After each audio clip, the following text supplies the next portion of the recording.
Howdy, and welcome to another South Dakota Sports Lounge. Late June.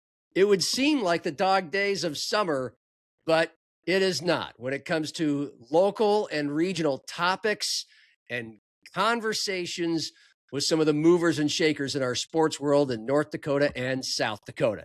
So we've got a lot to get to today. I'm your host, John Gaskins from Happy Hour with John Gaskins.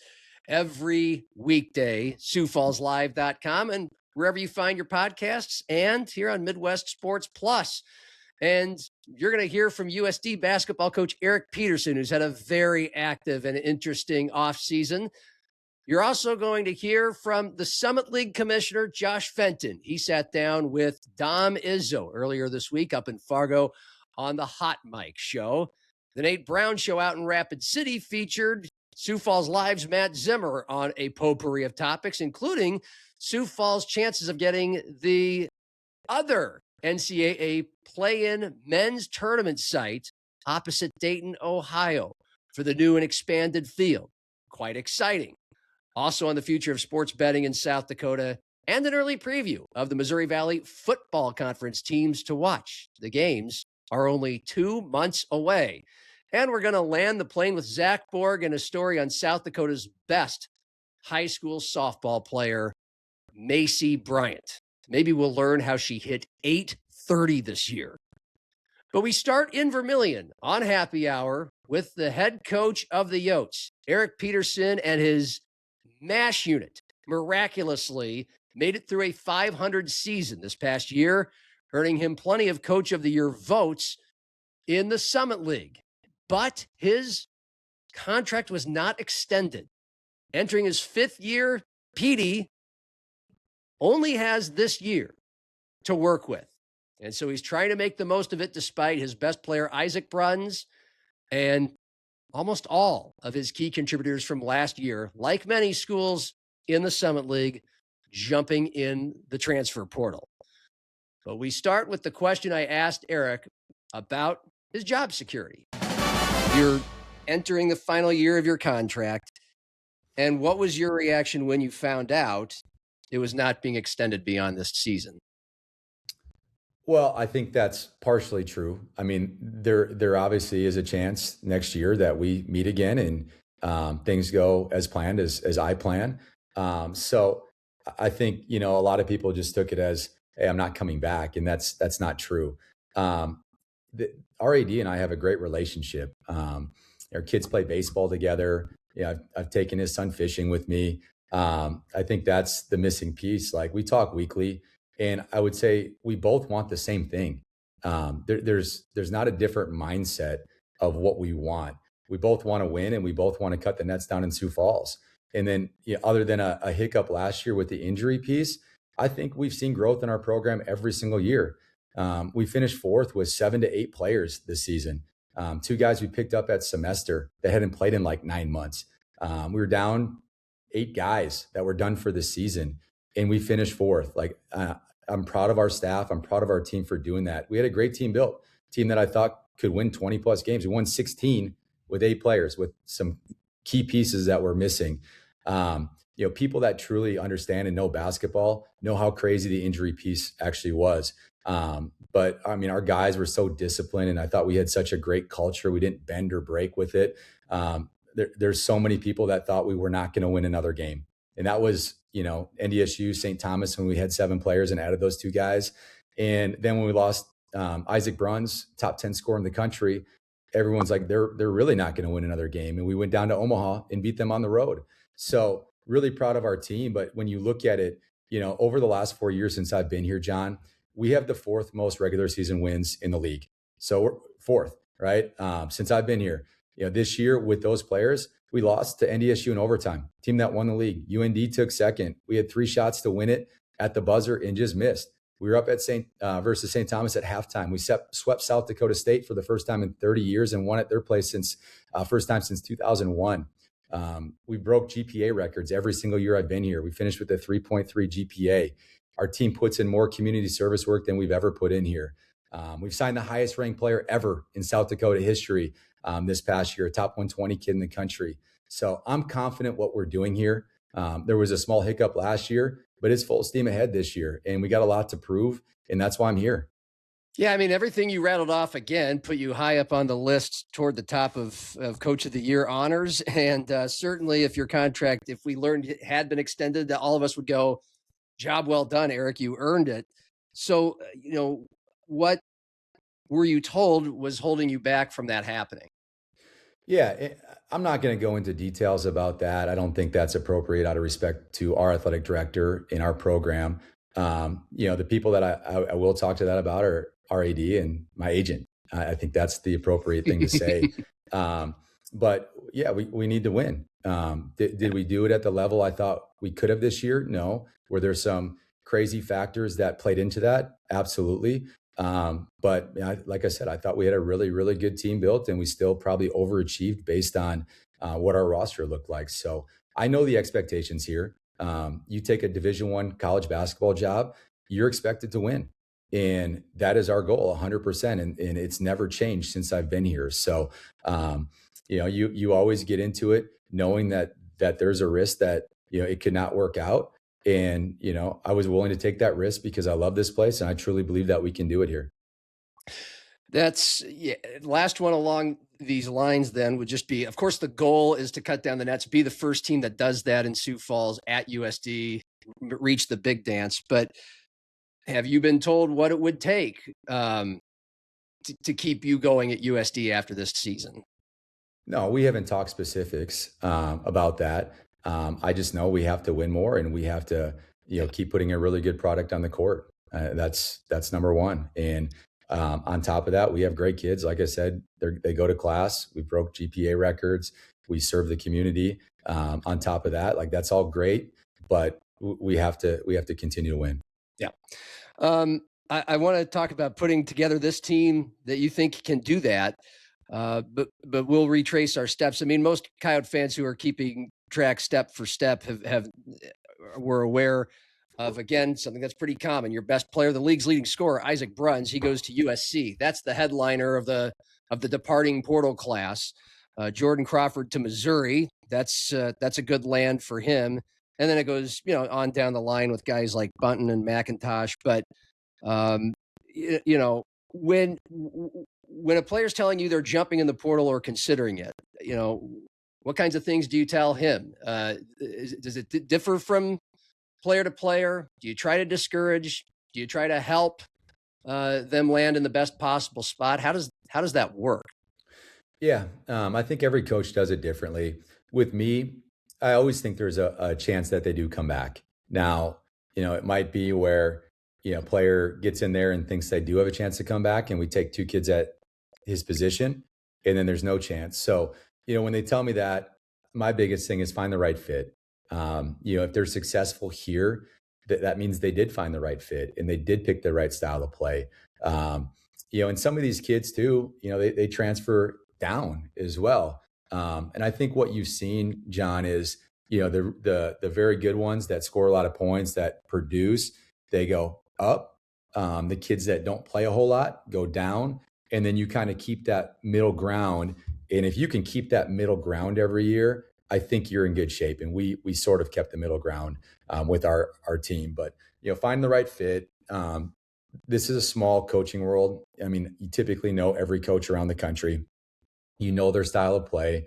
Are they allowed to ask me questions? Absolutely. But, once they go in the portal, it's like, we appreciate what you did at USD, but now we have to focus on our team. We have to build our team. You can't be taking a ton of time to help somebody that doesn't want to be there anymore. So we're always supportive.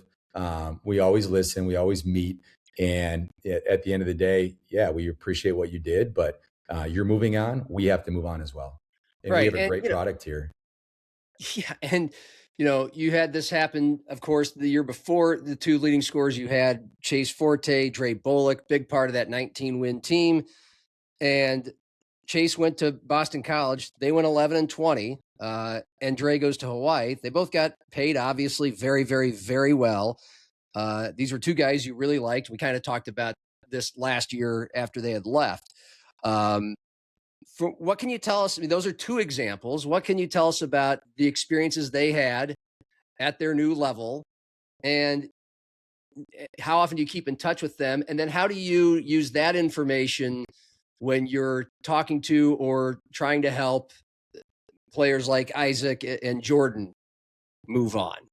You know what I'm saying? Yeah, no, I know what you're saying. I stay in touch with all of our players. Most of them, I try to reach out on their birthday throughout the season. You can send a text like, you watch them play on TV, great job, whatever. So we do stay in touch. Both those guys have been in touch with me after their seasons because they want to be pros and do have some connections to help guys, find the right agent and find the right level to play professionally. So they have been in touch. I do not, sit in here and sell it to recruits. That's not what I'm about. I'm about our current players and what our program can help them do 10 years from now, not just 1 year from now. So I know some coaches do that. I don't do that. But, the best part for some of these guys is like they played with each other. So they can call them directly and say, tell me about your experience. I don't relay information back and forth. Once guys leave, I'm super focused on the current guys. And if they want to reach out to those former players, absolutely. But again, it just comes down to finding the right fit and what they want. And, if they say, I want this and I'm okay, coming off the bench and playing 10 minutes a game, then go for it. Dre went to a spot that he thought he could play a lot and they played in the NCAA tournament. So everybody's a little bit different, but, there's too much going on right now, John, where you're trying to, we brought in 12 players. Like I'm entirely focused on our team. And that's where my attention needs to be to give our program the best chance to win. To Fargo and Hot Mike with Dom Izzo, where he brought on one of the most influential and powerful people in our sporting landscape. Hot topic today, obviously, we hit it hard and heavy in the first hour, was the NCAA signing off on the new 5-for-5 eligibility model that'll take place officially beginning in the fall of 2027. That's a topic we want to hit. Plenty more with the commissioner of the Summit League, Josh Fenton, joins us here on a Wednesday morning. If you missed it last week, the league announced a new extension of its media rights agreement with CBS Sports Network to continue televising the Summit League basketball championships, along with extension of regular season games and extending its deal with Midco. It's good to see you, bud. How you been? Great to see you, Dom. Thanks for having me. Happy summer. Well, as you know, as a commissioner of a collegiate conference, there is no Division I one. There's no downtime. We talked about the 5-for-5 eligibility model in March, and it was still getting fleshed out, Josh, at that point. Ironically, it looks like the college hockey powers that be got it over the finish line. Give me your take on why this is the best way going forward. Well, one, as everybody knows, we've been living in an environment where the legal implications that have come to college athletics around eligibility are fast and furious right now. And the eligibility model previously, prior to yesterday's action, we all believed in, which was you had 4 seasons of competition over 5 years. But there was also waivers that were allowed throughout that process. And, the waivers really put us in a difficult spot from a legal standpoint. And so basing eligibility off of age, and it's really an age-based eligibility model, because that's what's done in a lot of other organizations, seem to be the right move. And tethering the model and the ages around when traditionally students are entering higher education is also the right move. We have to stay tethered and connected. Athletic experience needs to stay tethered to the educational experience. And the data showed the NCAA and us as the members, as this model was being developed, that a high majority were entering college basically right after their high school graduation. And so trying to create an age-based eligibility model around that time frame, knowing that it would be tethered to education, was the right move. It did go through a little bit of an evolution because it was originally the year of your 19th birthday, or the year of your high school graduation, or the fall after your high school graduation, whichever is earlier, to the year of enrollment or the year of your 19th birthday, whatever is earlier. And so The college hockey community was influential in that. The men's basketball oversight committee was very influential at the very end. The basketball coaches through the NABC and the Coaches Association was very influential at the end. But obviously, hockey has been talking about this ever since the model was being developed. And so it's now through the cabinet and will start to go into place this coming fall. And there's some nuance regarding those that have already delayed enrollment that people have read about. But it's the right move, and it puts us on a good track in terms of eligibility timeframe. Josh, I know it has to start somewhere for the athletes that are either just graduated or the ones that are going to be seniors. There's no extension there of their eligibility. I know you got to start it somewhere, but how do you handle that, knowing there are some that say, well, wait a minute now, you're going to do this, and I could have had an extra year, but now I'm done. Yeah, it's a difficult question, difficult thought. There's a legal lens that's put around this for sure. There's also a lens around those that are in high school and those that are graduating high school. What type of kind of logjam do you create by adding additional years of eligibility for those that have finished their 4 seasons over 5 years? And so it's a bit of a balancing act. And, ultimately the data showed that for those that exhausted their eligibility in this spring, that they wouldn't be getting an additional year, but that those that were entering next year would have a model apply that's in their best interest. So either the old model or the new model. My guess is it's mostly going to be the new model. Yeah. I think the old model could be applied to, say, hockey players that have delayed their enrollment already for a couple of years because of that rule that they previously had. And then obviously when you have students enter in the fall of 2027, that's the first full year of, everybody will come in under the age-based eligibility model. And so a lot of those factors were at play in determining, when to start, who got the eligibility and whatnot. I know, I want to say I can't remember what year it was when I was in Sioux Falls with you and you were heading to Washington, D.C. or coming back from Washington, D.C., but obviously the Protect College Sports Act is something that the league is certainly in favor of. The Dakota schools, I know, all signed off. How do you explain this to the average fan that just goes to the Summer League tournament, how this can affect what they see on the basketball court? Yeah. Do we have 2 hours? I don't have that. No, I don't. No, I know you don't. So I think a few things here.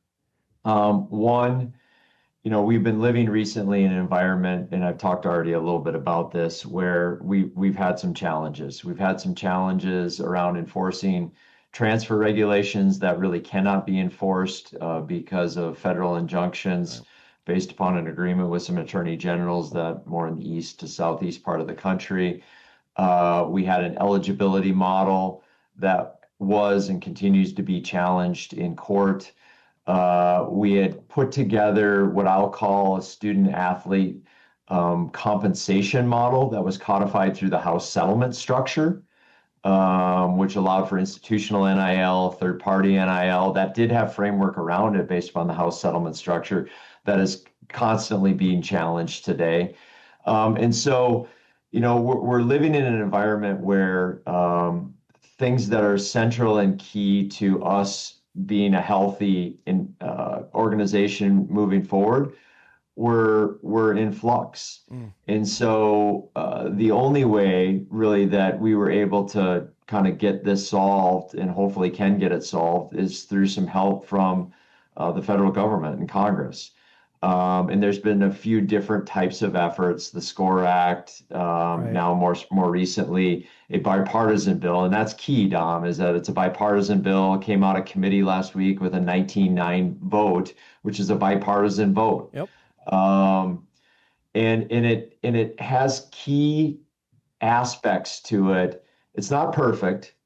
It's far from perfect, but it has key aspects to it that are important for us to operate in a sensible way moving forward. rules around transfers, rules around eligibility, rules around student athlete benefits, rules around agents. We haven't even talked about agents. Yeah. Yep. Rules around the NIL compensation structure. Those are generally addressed. There's nuances in there. But if you have those that are addressed, and then you have some protection through some limited antitrust protection, an ability to preempt some of the state laws that are out there that have been put in place for competitive advantages, we hopefully can get to a better, healthy ecosystem and allow our coaches and programs to operate more effectively in the future without having to worry about, is a kid transferring every single year? Right. Is the kid going to challenge eligibility for a sixth, the seventh year, which is what we're seeing right now. And so, like I said, far from perfect. We're going to continue to work with lawmakers to strengthen the bill in other areas. But, we continue to support moving this thing through the Senate process. Well, a week from today, the league will be at 8 members, the Summit League, with Denver departing. Give us an update on membership and where things stand on potential new members coming in. Yeah, I'll give you two things. One, we had meetings like we always do around this time of year with Joint Council in mid-May, when Joint Council's athletic directors and senior administrators in the athletics department. And then we had another meeting in early June with our presidents and athletic directors, and a part of that is presidents alone. The theme that came out of, especially the presidents and the ADs discussion, is that we have 8 members that are committed to building a very healthy Summit League. 8 members that see the advantage of kind of who we can be with the group that we have right now, whether it's a shorter path to an AQ, whether it's revenue distribution to members that can be shared, their slice of the pie is maybe a little bit bigger, more schools participating in our championships. And so we talked a lot about that. We also talked a lot about the similarities that the members that will exist on July 1 have with one another and how we've been together. So that's number one. Number two, and it's the same similar story that I've told you in the past. I think we're a little more intentional around it right now, is that we have a lens around expansion. We're looking very closely, in particular in a regional way, like-minded institutions, expanding the net a little bit wider to look at Division I's, Division II's, but those that want to be aligned with what I've always believed are 8 incredibly strong institutions. When you talk about state flagships, strong regional publics, healthy financial privates, which is a unique thing in today's world. And so that effort is ongoing and will continue to be ongoing. And I do think we will have some opportunities in the future. But what gives me a good feeling about kind of that effort in the future is that we've got 8 members that have indicated and signaled a commitment to one another in various ways through the meetings that we've had over the past month or so. And so we understand that the number itself, an 8, can be a little bit thin, and there's challenges related to scheduling and things of that nature. But we also want to continue to be very thoughtful around who the expansion opportunities are because of the committed group that we have right now. Josh, for the conference basketball tournaments, does that format change, or do you just say we're doing 3 days or 4 days instead of the 5 that you have done over the past couple of years? Yeah, that's correct. It's pretty simple. The 8-9 game on Wednesday afternoon, evenings go away, and the quarterfinals start on Thursday. If you recall, Dom, we're not that far removed from having 8 institutions at the tournament. Yep. And so basically that same format. Let me go to, you just mentioned, like for baseball, would you consider going to 6 like you have in softball for that conference tournament? So we have a provision in our bylaws that allows sports to earn expansion in the number of teams at the tournament if they hit a certain RPI or whatever statistical metric that sport uses, net if we're talking about basketball. that is at a certain point over a 3-year period compared to the rest of the country. And so, for instance, sports like women's soccer, volleyball, softball, they've hit that. Basketball is obviously a little different deal. Yep. Baseball hasn't quite gotten there yet, and so as of right now, we're going to have a 4 team baseball championship like we've seen recently. But we're constantly talking about field sizes, and the Joint Council reaffirmed that, hey, the success metric around expanding the field size is still the right approach. We only have a couple minutes left here, so I want to ask on the new media deal. People, Josh, see on the outside, obviously, the struggles that Midco Sports has had lately. Tell me the decision why to re-up with them, knowing on the outside it seems like there's some real financial struggles going on with them. Yeah, well, one, they've been a great partner. And two, they've committed, including with now a new technology stack and revamp with Midco Sports Plus, they've committed at a high level to streaming. And we've had a great experience with them. And, they checked a lot of boxes as we went through this process. And the process was very exhaustive. We looked at any and all options, both on the streaming side and obviously on the linear side. But when it came down to the ability to provide a branded network to the fans with a new technology platform that will be a better experience for fans than what they've seen, expanded revenue to the league fairly significantly, international distribution, the ability for our schools that have local and regional linear deals, TV deals like an NDSU and a WDAY to maintain those deals and not have restrictions on those deals was also important. Accessing data, the ability to utilize data to tailor experiences to fans and directly communicate with fans from a revenue generating standpoint, kind of all of that combined. They've been a good partner, but we had a lot of conversations with them about their future and where they're going as an organization. And we were given a lot of comfort and a lot of information that said, hey, we're committed to building a robust streaming platform, and we see the Summit League being the bellwether of that streaming platform. And here's how we're going to show you, that we appreciate you as a Summit League. And so ultimately, kind of when all of that was put together and we looked at obviously the other options, the membership felt most comfortable with extending the relationship with Midco. I got about 8 more questions. I'm out of time, though. I appreciate this. Have a great holiday, and we'll catch up soon, okay?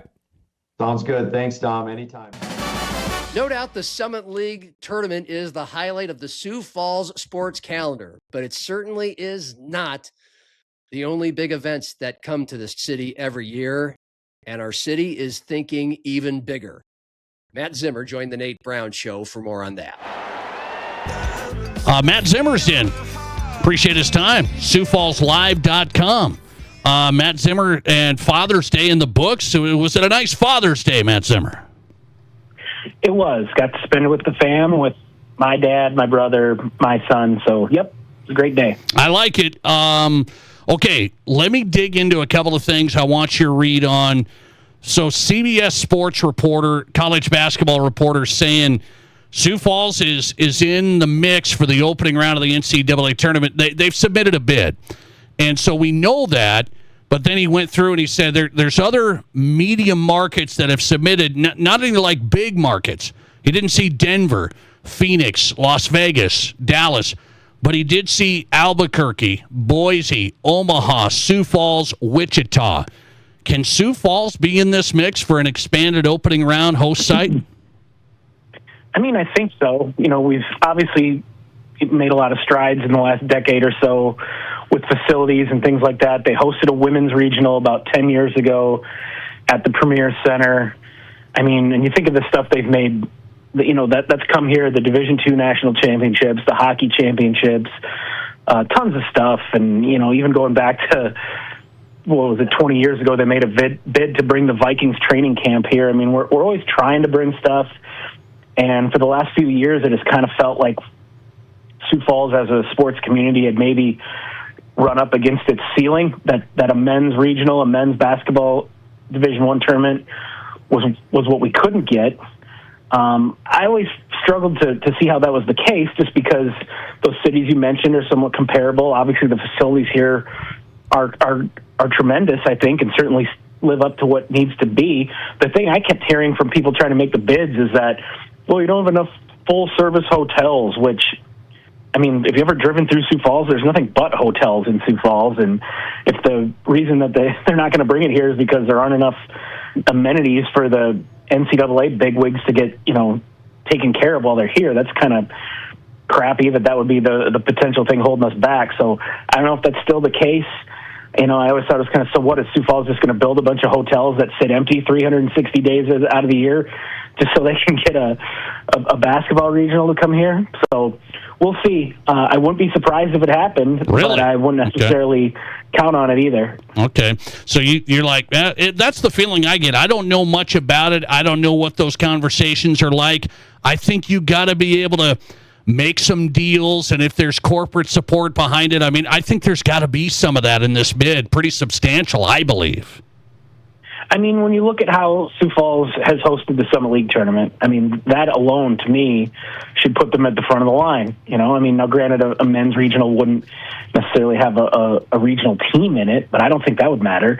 When the women's regional came here 10 years ago, it was South Carolina, Tennessee, and I want to say Stanford and Oklahoma maybe were the other teams. And the attendance was outstanding for a women's regional that didn't feature any local teams. A men's tournament would only do better. And then, like I said, just the way Sioux Falls has proven that they'll support things like that, like the hockey tournaments, the Stampede, I mean, if all that's holding it back is that there aren't enough hotels with kitchens and bars in them or whatever, like I said, I just think that'd be silly.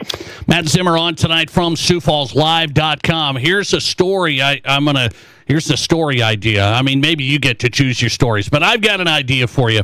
So in 2026, outside prediction markets have taken over every state, and South Dakota included. Polymarket, Kalshi, FanDuel, DraftKings.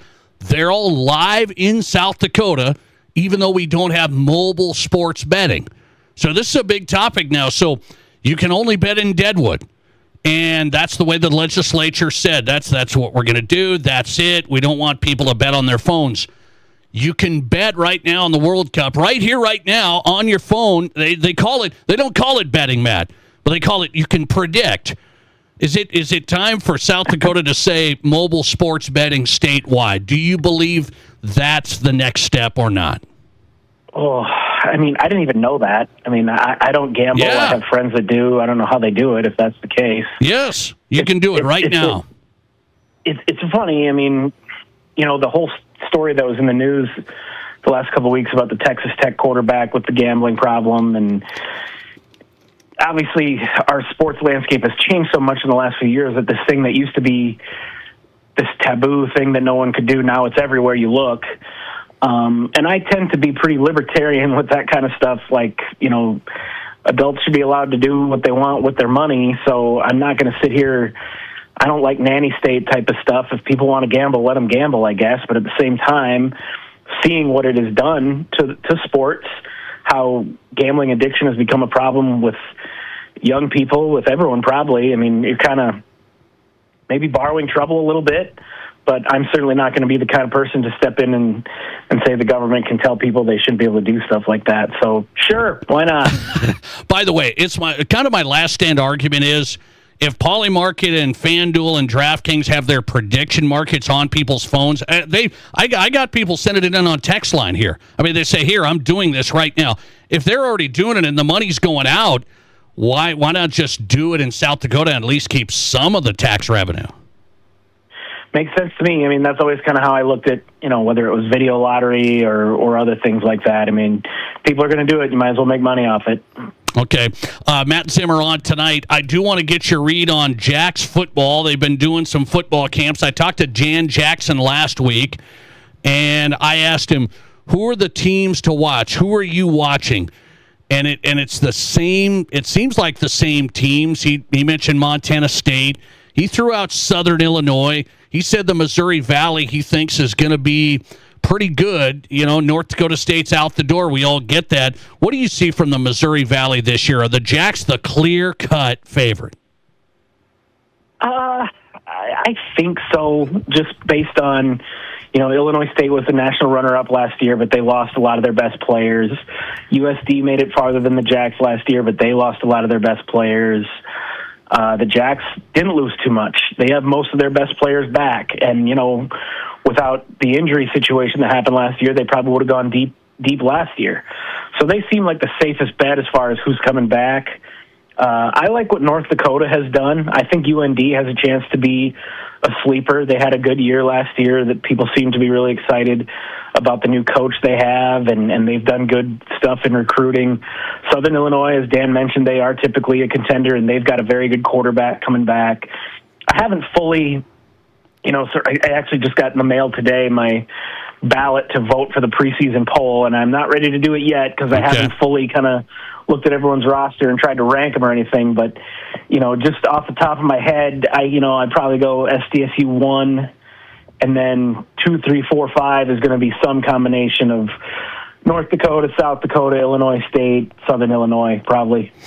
And Youngstown State, they're bringing back the Walter Payton Award winner and Bo Brungard, so they'll be in the mix too. Yeah, great quarterback. He's just going to make plays. I don't know how good Youngstown State is, but their QB is good. Last one for Matt Zimmer, Sioux Falls Live. National story is Dusty May leaves Michigan. They just won the national title, and he leaves to go to the Mavericks. So it's like, he's going to the NBA. If I ask you the question, where would you rather coach today? A big-time college program with all of the revenue, the players you can get, all of the assets, or the NBA? Where would you pick today? Whichever one gave me the most money, because they both seem like they suck.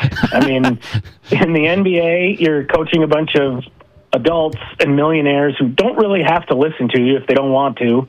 I mean, we've kind of seen in the NBA how it goes now with coaching is kind of almost a suggestion rather than actual instruction in the NBA.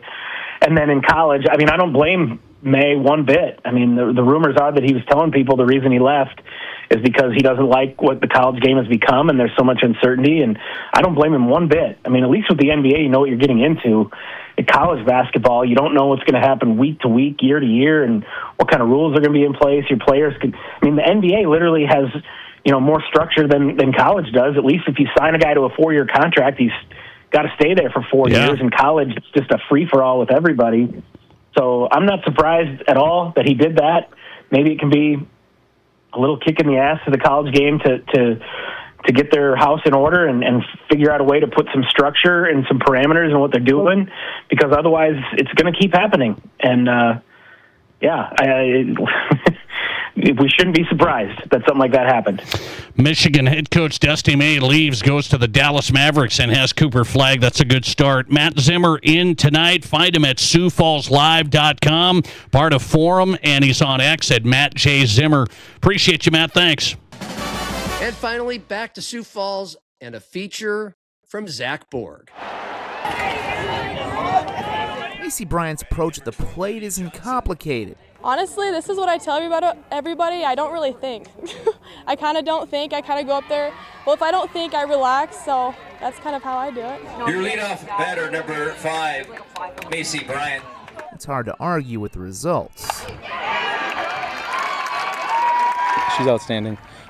Works her tail off. Super focused kid. Ever since she was little. That's when she developed her passion for the sport, learning first under her dad Tyler, who played baseball and wrestled at South Dakota State. When I was little, playing catch with my dad, my dad's really helped me start all of this, and he's been there the whole way, and yeah, I'm just really grateful for him. When did you know you love the sport? Right when I started. And growing with her siblings, namely younger brother Boston. I feel like we both support each other. It's never like a battle. Yeah, we kind of just help each other through it. It kind of just helps build that relationship. It's made Macy one of the smartest players on the softball diamond. But last year I got the opportunity to play up 18s with Macy. I learned softball. I learned the most I ever have in the sport. So especially from Macy. Macy's someone that I look up to, and just her consistency when she plays. And one of its toughest outs. Number 5, Macy Bryant. After helping the Cavaliers win the state title as a junior, she hit at or above the 800 mark for most of her senior year, finishing a remarkable 58 of 74 at the plate for a final batting average of .783. Macy also led Jefferson in home runs, extra base hits, and RBI, despite serving as their leadoff hitter. The reality is, if she can get her hands to it, she can send it. So she's just a tough out that way, because she's going to hit the ball every time she's up, and she's going to hit it hard, and then you got to deal with it. Unless she sends it so far that you can't deal with it, then she just jogs around the bases. It serves as no surprise, then, that she was named South Dakota's Player of the Year by Gatorade, and help the Cavaliers repeat as AA state champions. I mean, I put in the work and the effort, and honestly, I mean, I couldn't have done it without my team. All my team's behind my back. I knew it was high. I try not to look at my stats, because that just, I don't know, it's kind of not a good habit to have. Next is following in her father's footsteps and going to SDSU, a task that to some might seem daunting. Still do what I do. I mean, I've played softball for my whole life. Obviously, I'm going to be nervous, but I don't know, just stay calm, relax, do what I do, and just trust the process. It is right in Macy's ballpark. For Midwest Sports Plus, I'm Zach Borg.